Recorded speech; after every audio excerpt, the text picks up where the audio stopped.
Survey పెట్టాలని మొత్తం రాళ్ళన్నీ ఆ కోరీలు కాడ పెట్టి లోళ్ళు పెట్టిండు. మొత్తం సర్వేలు చేసి నాది నీకు నీది ఇంకొక ఆయనకి చేసిండు. ఏమన్నా ఉపయోగం ఉందా? దానికుండా 100 కోట్లు లాసు. ఇక్కడికి వచ్చి రాజధాని వచ్చి శ్మశానం అన్నాడు. ఈ రోజు చూస్తే ఆయన అసలు అలా అయితే ఎక్కడ పోయి పనుకున్నాడో కూడా తెలియదు. ఆయన కూడా ఆహ్వానం పంపించారు. ఆహ్వానం పంపితే ఏమన్నా రాగలిగిండా? ఆహ్వానం పంపించారు, పంపించారు. ఏమన్నా రాగలిగిండా? ఎందుకు వస్తాడు ఆయన? రావడానికి శ్మశానం అన్నాడు. ఎక్కడికి వస్తే శ్మశానం లాగా చేస్తారు ఆయన అని భయం ఆయనకి. అందుకనే ఆయన ఇక్కడికి రాలేక ఎక్కడో పరుపులు వేసుకొని పనుకొని ఉంటాడు. ఏంటి ఇప్పుడు ఈ అమరావతి పూర్తయితే ఎవరికి మంచి జరుగుతుంది అంటారు? మాకందరికీ మన రాష్ట్రం అక్కడ ఎప్పుడో పని లేదు. ఈ రోజే చూడు, ఈ రోడ్లు కానీ ఎక్కడికెక్కడికి డ్రైనేజీ కానీ ఎంత చూడు. ఇవాళ ఒక్క రోజుకి అంత సంవత్సరం కాలేదు. ఈ సంవత్సరంలో అంత మారిపోయింది. ఇంకా మనకి 4 సంవత్సరాలు ఉంది. ఈ 4 సంవత్సరాల్లో మనల్ని ఎంత పైకి మనం వెళ్తామో ఒకసారి ఆలోచించుకోవాలి మనం. అంటే చేస్తాడా చంద్రబాబు? 99% చంద్రబాబు నాయుడుకి సాధ్యం కాని పని ఏది లేదు. ఏదైనా చేయగలిగే సమర్థత ఉండ మనిషి చంద్రబాబు నాయుడు. అంత నమ్మకం ఏంటి చంద్రబాబు పైన? ఆయన మీద నమ్మకం ఏంటంటే ఆయన రెయ్యం బగులు కష్టపడి మన కోసం 18 గంటలు 20 గంటలు కష్టపడి పని చేయగలుగుతుండు. ఆయన రియల్ ఎస్టేట్ కోసమే చేస్తున్నాడు అంటున్నారు. రియల్ ఎస్టేట్ చేయాలంటే ఇన్నాళ్ళు ముఖ్యమంత్రి చేసిన ఆయన ఎరుగు సగం దేశాన్ని దోచుకునేవాడు. జగన్ నిండా 5 ఏళ్ళు చేయలేదు. ఎన్ని వేల కోట్లు దాచుకున్నాడో అందరికి తెలుసు. ఆయన పేదలకు ఉచితంగా పంచాడు. ఏం పంచిండు ఆయన నేను పలాంది పంచానని చెప్పమని జగన్ గారు. ఆయన దాచుకోవడమే సరిపోయింది. జనాన్ని అదే ఇప్పుడు మొత్తాన్ని సర్వే చేసింది కానీ ఇంకొకసారి ఆయన గెలిస్తే సగం మంది పొలాలు ఆ జగన్కి వెళ్ళిపోయాయి. మొత్తం తాకట్టు పెట్టేవాడు, నాశనం అయిపోయేవాళ్ళు రాష్ట్రం. అంటున్నాడు కదా ఆయన. వచ్చేది మళ్ళీ కనీసం రాజధాని చూడడానికి కూడా రాలేడు. సీఎం అవుతా అంటున్నాడు ఆయన. సీఎం అయ్యే అది కలగనుకోవటమే.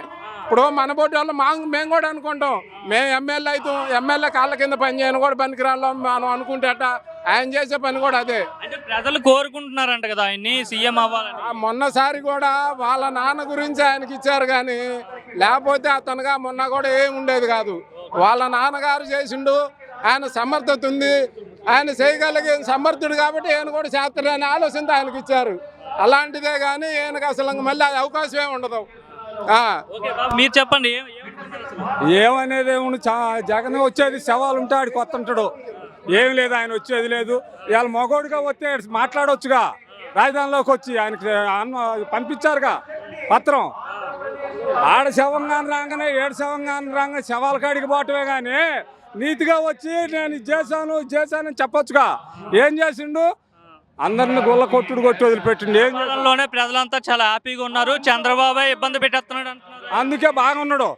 జనం అంతా నిద్రపోతున్నారు కమ్మంగా.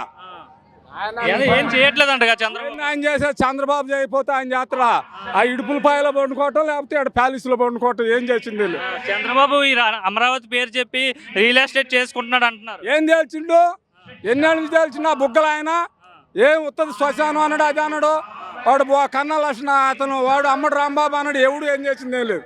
ఉత్త బూడిదే మాటలే కానీ ఒక్కడు వాళ్ళు ఏ మంత్రి పదవి చేస్తున్నారు వాళ్ళకే తెలియదు. అంతా వాడు కన్నా అతను చేసినోడే కానీ ఏం చేసింది లేదు. మరి అమరావతి బాగా అభివృద్ధి చేస్తాడా చంద్రబాబు? నెంబర్ 1, నెంబర్ 2 కూడా కాదు, నెంబర్ 1. మీరు చెప్పండి, ఏమనిపిస్తుంది? ఏం చెప్పలేదు. అమరావతి చూసారు కదా, ఎలా ఉంది అమరావతి? బాగుంది కానీ ఆ మహారాజు పాటలో మాకు దేవుడు ఆడిపోయిండు. ఏ రాజ్యం పుణ్యం అంతేగాని జగన్ రాజ్యం బాగలేదా? అసలు ఉండకూడదు ఇక్కడ, ఈ రాష్ట్రంలో ఉండకూడదు.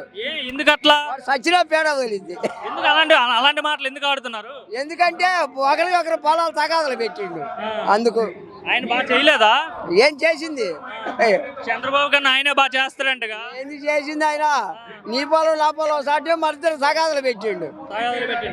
ఎలా ఉంది మరి ఇప్పుడు చంద్రబాబు ముఖ్యమంత్రిగా ఉన్నారు కదా, ఎలా పరిపాలిస్తున్నాడు? బానే ఉంది, బ్రహ్మాండంగా ఉంది. 100% ఏంటి పెన్షన్ వస్తుందా మీకు?